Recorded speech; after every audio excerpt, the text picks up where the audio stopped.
আসসালামু আলাইকুম। Jahangir's online school Facebook page এবং ইউটিউব চ্যানেলের পক্ষ থেকে আপনাদেরকে জানাই স্বাগতম।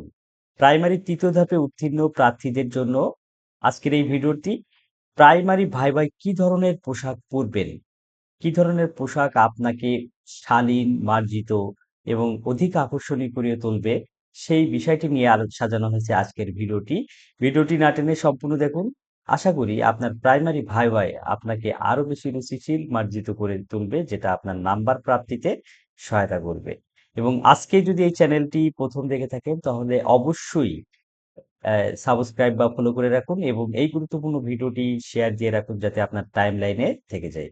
তা আসুন দেরি না করে শুরু করি। আমরা প্রাইমারি ভাইভায় কি ধরনের পোশাক পরবেন, আজকের এই ভিডিওতে ছেলে এবং মেয়ে উভয়ের জন্য আলাদা আলাদা ভাবে আলোচনা করব কি ধরনের পোশাক আপনার যে কোনো চাকরির পরীক্ষায় বা প্রাইমারিতে খুবই হেল্পফুল হবে। তো প্রাইমারি ভাইভায় কি ধরনের পোশাক পরবেন, কারো সঙ্গে পরিচয় হওয়ার আগেই কোনো ছেলে বা মেয়ের চেহারা, চুল, পরিচ্ছন্নতা, পোশাক ইত্যাদি দেখে তার সম্পর্কে যেমন একটা ধারণা জন্মে আপনার, তেমনি মৌখিক পরীক্ষার সময় প্রথমে প্রার্থীর বাহ্যিক সাজসজ্জা দেখেই প্রার্থী সম্পর্কে একটা ধারণা হয় বোর্ডের। এটাকে বলে ফার্স্ট ইমপ্রেশন। আপনাকে দেখে বোর্ডের ফার্স্ট ইমপ্রেশনটা যাতে ভালো হয় সেদিকে নজর দেবেন। কারণ you only get one chance to make a first impression. আগে দর্শনধারী, পরে গুণবিচারী, কথাটা যেন ভুলে যাবেন না। তাহলে আপনাকে বোর্ডে ফার্স্ট ইমপ্রেশনটা দিতে হলে অবশ্যই আপনার পোশাক, আপনার চুল, আপনার সাজসজ্জা এভরিথিং সম্পর্কে খুব ভালোভাবে সচেতন হতে হবে। এরপরে ছেলেদের পোশাক। ছেলেদের পোশাক কেমন হওয়া উচিত সেটা নিয়ে আমরা এখন কথা বলব। ছেলেরা ফুল হাতা শার্ট পরবে। হালকা রঙের শার্ট পরে যাওয়াটাই ভালো। সাদা, গাঢ় ধূসর, গাঢ় নীল, কালো বা বাদামি রং পছন্দ করতে পারেন। প্যান্টের ক্ষেত্রে ফর্মাল প্যান্ট পরবেন। এক্ষেত্রে কালো রংটাই বেশি মানানসই। তবে আপনি যে অন্য কালার পরতে পারবেন না এমনটি কিন্তু নয়। শার্ট ও প্যান্টের সঙ্গে মানানসই টাই পরতে পারেন। তবে আমি বলবো এই গরমের ভেতরে আপনাদের টাই না পরাই ভালো। কমফোর্ট ফিল না করলে টাই পরার দরকার নেই। তাহলে ছেলেদের ক্ষেত্রে আপনারা অবশ্যই ফুল হাতা শার্ট পরবেন, আহ, এবং কালো প্যান্ট আপনাদের জন্য ভালো হবে এবং যে শার্টগুলো পরবেন সেটা সাদা, গাঢ় ধূসর, গাঢ় নীল, কালো, বাদামি ইত্যাদি রং পছন্দ করতে পারেন। এক্ষেত্রে অনেকে হালকা স্টাইপ পরতে পারেন। যে কোনো কালারের উপর স্টাইপ শার্ট, ছোট ছোট স্টাইপ শার্টও পরতে পারেন। এটা কিন্তু এখন বেশ চল আছে। এরপরে কাপড়ের পরে যে জিনিসটির প্রতি বেশি খেয়াল রাখা জরুরি তা হলো জুতা। জুতার ক্ষেত্রে একটি বিষয় খেয়াল রাখবেন, এটা যাতে বেশি স্টাইলিশ না হয়। কালো রঙের জুতা পছন্দ করতে পারেন, তবে অবশ্যই রাবার সোলযুক্ত জুতা ব্যবহার করবেন। কারণ রাবার সোলের জুতা হলে হাঁটার সময় শব্দ হয় না। অনেক সময় আমরা দেখেছি যে এমন জুতা পরে অনেকে হাঁটে যেটাতে একটা বিকট শব্দ হয়। এই ধরনের জুতা থেকে আপনারা সাবধানতা অবলম্বন করবেন। আপনি যখন জুতা পরে বোর্ডে ঢুকবেন, সেটা যদি শব্দ হয় তাহলে কিন্তু ভাইবা বোর্ডে যারা আছে তাদের কাছে এটা ওয়ার্ড শোনাবে, যেটা আপনার প্রতি একটা নেগেটিভ ইম্প্যাক্ট করতে পারে। মোজার ক্ষেত্রে অবশ্যই কালো মোজা পছন্দ করবেন। এরপরে আসি কোমরের বেল্ট ও জুতা ম্যাচিং করে পরবেন। জুতা কালো হলে কোমরের বেল্টও কালো পরবেন। আগেই বলেছি যে কোমরের বেল্ট এবং জুতা এটা ম্যাচিং করে পরবেন। আপনার বেল্ট যদি কালো হয় জুতাও কালো হবে। আপনার বেল্ট যদি চকলেট কালার হয় জুতাও চকলেট কালারের হলে ভালো হয়। ম্যাচিং করে পরাটাই বেটার হবে ছেলেদের জন্য। এরপরে আসি মাথার চুল। মাথার চুল ছোট রাখবেন। তবে আপনি যদি খুব ছোট না রেখে মাঝারি বা বড়ও রাখেন, সেটা যাতে মানানসই হয় সেটা অবশ্যই খেয়াল রাখবেন। দাড়ি যদি না রেখে যান, না রাখে থাকেন, তাহলে সেভ করে যাবেন। আপনার ভাইবা যদি সকালে শুরু হয়, যদি নিজে সেভ করতে পারেন তাহলে সকালে ভোরে উঠে আপনি নিজেই সেভ করবেন, এতে আপনাকে দেখতে ভালো লাগবে। আর যদি নিজে সেভ না করতে পারেন, সকালে সেলুনে যেয়ে সেভ করার সময় নাও পেতে পারেন, সেজন্য আগের রাতে ঘুমানোর আগে দাড়ি সেভ করে নেবেন। আর যারা ধর্মীয়ভাবে দাড়ি রাখেন, ধর্মীয় অনুশাসন মেনে সবকিছু চলেন, তারা ধর্মীয় রীতিতে পাঞ্জাবি পায়জামাও পরতে পারেন। তবে এখানে স্টাইলিশ করার জন্য যে মুখে খোঁচা খোঁচা দাড়ি নিয়ে ভাইবা বোর্ডে কখনোই যাওয়া ঠিক নয়। ফরমাল ঘড়ি পরতে পারেন। মোট কথা, আপনার পোশাকের সঙ্গে কোন রঙের অনুষঙ্গগুলো মানাচ্ছে সেটা দেখে নেবেন। পরিচ্ছন্ন, পরিপাটি ও ইস্ত্রি করা পোশাক পরবেন। এটা আপনাকে আত্মবিশ্বাসী করে তুলবে। আমরা অনেক সময় বিভিন্ন কাজে ব্যস্ততার কারণে হয়তো শার্ট প্যান্ট গুলো অনেকদিন ধরেই আলমারিতে আয়রন করে রেখেছি, কিন্তু লং টাইম আলমারির ভেতরে শার্ট প্যান্ট গুলো রেখে দিলে সেটা কিন্তু অনেক সময় তার ভাঁজটা নষ্ট হয়ে যায়। এক্ষেত্রে আপনারা অবশ্যই ভাইবার ২-৩ দিন আগে আপনার শার্ট প্যান্ট এগুলো ঠিক মতো আছে কিনা এটা নিশ্চিত হবেন, নইলে ভাইবার দিন সকালে সেই সময় কিন্তু এটা চেঞ্জ করা সম্ভব হবে না। একইভাবে প্যান্ট, বেল্ট এগুলো আগে থেকেই সব ঠিক করে রাখবেন। কারণ কোনো একটি বিষয় ভাইবার দিন যদি আপনি অপূর্ণ থেকে যায়, সেটাই মানসিকভাবে আপনাকে বিপর্যস্ত করবে, যেটা আপনার ভাইবার উপর প্রভাব পড়বে। তাই এই সকল বিষয়গুলোতে আগে থেকে এখনই প্রস্তুতি নিন।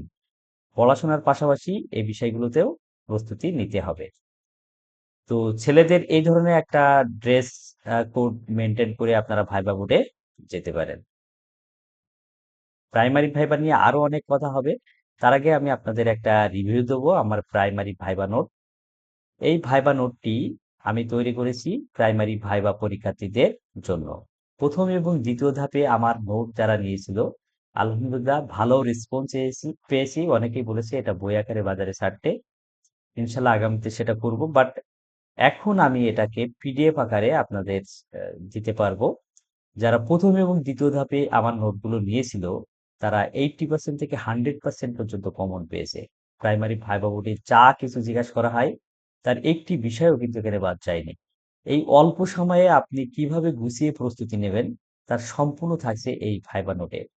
১৯৪৭ থেকে ১৯৭৫ সালে পর্যন্ত যত গুরুত্বপূর্ণ ঘটনাবলী আছে, যে ধরনের প্রশ্ন বোর্ডে করা হয়, সবকিছু সাজিয়ে গুছিয়ে এই নোটটি তৈরি করা হয়েছে। বাদ যায়নি গুরুত্বপূর্ণ ট্রান্সলেশন। ভাইবা বোর্ডে কিন্তু ট্রান্সলেশন জিজ্ঞাসা করা হয়, বেসিক গণিত থেকে প্রশ্ন করা হয়। সেটা সে বিষয়টাও কিন্তু এখানে তুলে ধরা হয়েছে। সম্পূর্ণ আলাদা আলাদা ভাবে নিজ জেলা সম্পর্কিত নোট, অর্থাৎ আপনার জেলার নামকরণের ইতিহাস, আপনার জেলার ব্র্যান্ডিং পণ্য, আপনার জেলার বিখ্যাত স্থান, বিখ্যাত ব্যক্তি, মুক্তিযোদ্ধা সবকিছু সাজিয়ে গুছিয়ে তৈরি করা হয়েছে। বঙ্গবন্ধুর পদক পদবী, মাননীয় প্রধানমন্ত্রী শেখ হাসিনার পদক পদবী এবং এই সরকারের সাফল্য, মেগা প্রজেক্ট সবকিছু তুলে ধরা আছে এই নোটে। বাদ যায়নি প্রাথমিক শিক্ষা বিষয়ক প্রতিষ্ঠান ও কার্যক্রম সংক্রান্ত নোট, প্রাথমিক শিক্ষা ভাইবা নির্দেশনা, বাংলাদেশের সংবিধান, জাতিসংঘ, বাংলাদেশের বিভাগ, জেলা পরিচিতি, সাম্প্রতিক সাধারণ জ্ঞান সবকিছুই। এমনকি আপনি যে সাবজেক্টে ভাইবা দেবেন সেই সাবজেক্ট নিয়ে কিন্তু অসংখ্য প্রশ্ন করা হয়। আপনি যদি বাংলা, ইংরেজি, গণিত, ইতিহাস, রাষ্ট্রবিজ্ঞান, সমাজবিজ্ঞান, economics, accounting, management, physics, chemistry, biology, zoology, যে সাবজেক্টেরই স্টুডেন্ট হন না কেন, প্রতিটা বিষয়ের আলাদা আলাদা শিট সুন্দরভাবে তৈরি করা হয়েছে আপনাদের জন্য। এই স্বল্প সময়ে এর চেয়ে উৎকৃষ্ট সাজানো গোছানো নোট বাজারে পাবেন বলে মনে হয় না। তো এই নোটটি যদি নিতে চান, নিচে দেয়া নাম্বারে 01919050948 এই নাম্বারে তারা হোয়াটসঅ্যাপে নক দিন। মাত্র ৫০০ টাকায় এই ১৫টি শীট পেয়ে যাবেন। সাথে পাবেন ১০টি লাইভ ক্লাস, যার ইতিমধ্যেই ২টি ক্লাস সম্পন্ন হয়ে গেছে। তবে সেই ক্লাসগুলো আপনার রেকর্ড পাবেন। তো আসুন আর কথা না বাড়িয়ে আমরা পরবর্তী যে ভাইবার বিষয়টা আছে সেটা নিয়ে কথা বলি। এবার আসি মেয়েদের পোশাক। মেয়েরা শাড়ি বা থ্রি পিস পরতে পারে, তবে শাড়ি পরাই ভালো। এখানে একটু বলে রাখি, মেয়েরা শাড়ি বা থ্রি পিস পরতে পারেন। অনেক মেয়ে আছে যারা শাড়ি পরে অভ্যস্ত না। এখন আপনি যদি ওটাতে অভ্যস্ত না হয়ে থাকেন, হঠাৎ করে শাড়ি পরতে গেলে কিন্তু আপনার সব সময় কনসেন্ট্রেশনটা ওই শাড়ির দিকেই থাকবে। সো যারা অভ্যস্ত নয় তারা থ্রি পিস পরতে পারেন। আর যারা শাড়ি থ্রি পিস দুইটাতেই অভ্যস্ত, তারা শাড়ি পরাটাই ভালো হবে।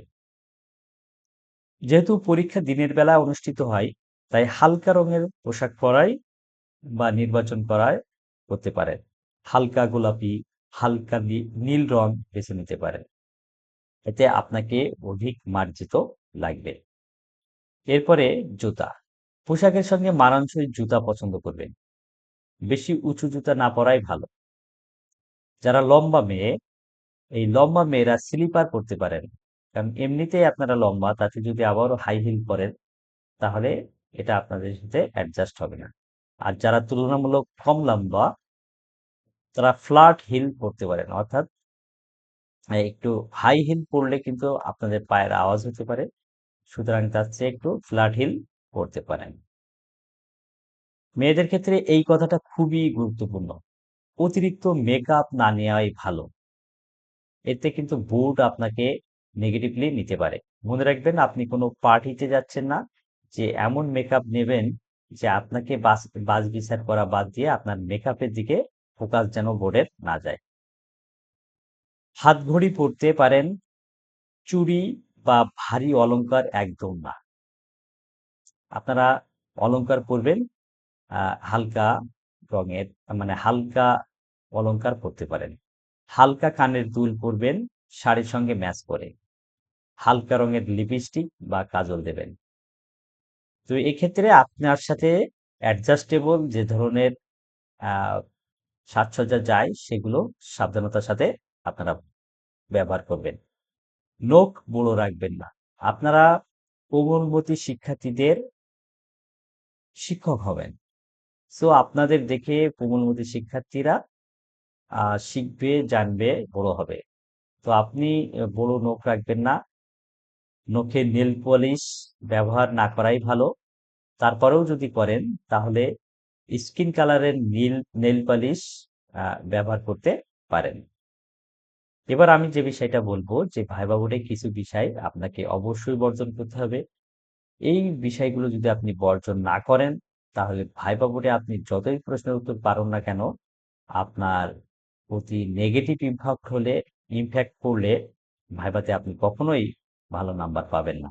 অনুরূপভাবে আপনার পোশাক যদি মার্জিত হয়, পরীক্ষায় অনেক প্রশ্ন না পারলেও আপনার ভেতরে যদি শালীনতা, মার্জিনতা সবকিছু প্রকাশ পায় পোশাকের মাধ্যমে, তাহলে পরীক্ষায় উত্তর কম পারার ফলেও আপনি একটা মিডিয়াম নাম্বার পেয়ে যাবেন। তো যে ভাইবা বোর্ডের যে বিষয়গুলো অবশ্যই বর্জনীয়, সেটা হলো মৌখিক পরীক্ষায় জিন্স জিন্স পরে কখনোই যাবেন না। টি শার্ট পরবেন না। ফতুয়া এগুলো পরে কখনো ভাইবা বোর্ডে যাবেন না। আমি আশা করি আপনারা সবাই এই বিষয়টা অবগত আছেন, তারপরেও একবার মনে করিয়ে দিলাম। অতিরিক্ত জাঁকজমকপূর্ণ পোশাক ও সাজসজ্জা এড়িয়ে চলবেন। আগেই বলেছি যে ভাইবা বোর্ড কোনো পার্টি অনুষ্ঠান নয় যে এখানে জাঁকজমকপূর্ণ পোশাক পরে আপনি যাবেন। খুব বেশি উজ্জ্বল যেমন লাল, কমলা, ম্যাজেন্টা রঙের পোশাক না পরাই উত্তম। তো ভাইবা সংক্রান্ত, মানে পোশাক পরিচ্ছদ সংক্রান্ত এই ছোট ভিডিওটি, আরো অনেক বিষয় এখানে ছিল। ও, তো তারপরেও যদি আপনাদের কোনো জিজ্ঞাসা থাকে, তাহলে আমাকে প্রশ্ন করবেন। আরেকটা বিষয়, মেয়েরা অনেকেই প্রশ্ন করেন আপনি হিজাব পরতে পারবেন কিনা, বোরকা পরতে পারবেন কিনা। হ্যাঁ, অবশ্যই আপনি এগুলো করতে পারবেন। তবে ভাইবা বোর্ডে আপনাকে অবশ্যই মুখ খোলা রাখতে হবে। হ্যাঁ, তো এই বিষয়গুলো মাথায় নিয়েই আপনারা যদি প্রস্তুতি নেন, তাহলে ইনশাল্লাহ আপনাদের পোশাক পরিচ্ছদ নিয়ে কোনো টেনশন হবে না। অনেক ছেলেরা প্রশ্ন করেন যে গ্যাবার্ডিন পরতে পারবো কিনা, গ্যাবার্ডিন প্যান্ট। হ্যাঁ, এখন কিন্তু অনেক ভালো ভালো সুন্দর গ্যাবার্ডিন প্যান্ট ফরমালের মতোই তৈরি হয়, যেগুলো জিন্সের মতো, সেগুলো বাদে আপনি গ্যাবার্ডিন প্যান্টও করতে পারেন। এরপরেও যদি কোনো জিজ্ঞাসা থাকে কমেন্টসে করুন, যদিও আমি ব্যস্ত থাকি। তারপরেও প্রশ্নের উত্তর দেওয়ার চেষ্টা করব। সবাইকে ধন্যবাদ জানিয়ে আবারও আমার এই স্বল্প সময়ে প্রস্তুতি নেওয়ার জন্য 15টি পিডিএফ শিট প্লাস 10টি লাইভ ক্লাসে ভর্তি হওয়ার ইনভাইটেশন জানিয়ে আপনাদের সর্বশেষ ধাপে আমি জাহাঙ্গীর একটা অংশী হয়ে থাকতে চাই। সবাই আমার জন্য দোয়া করবেন। দেখা হবে অন্য কোনো বিষয়ে, অন্য কোনো ভিডিওতে। আল্লাহ হাফিজ।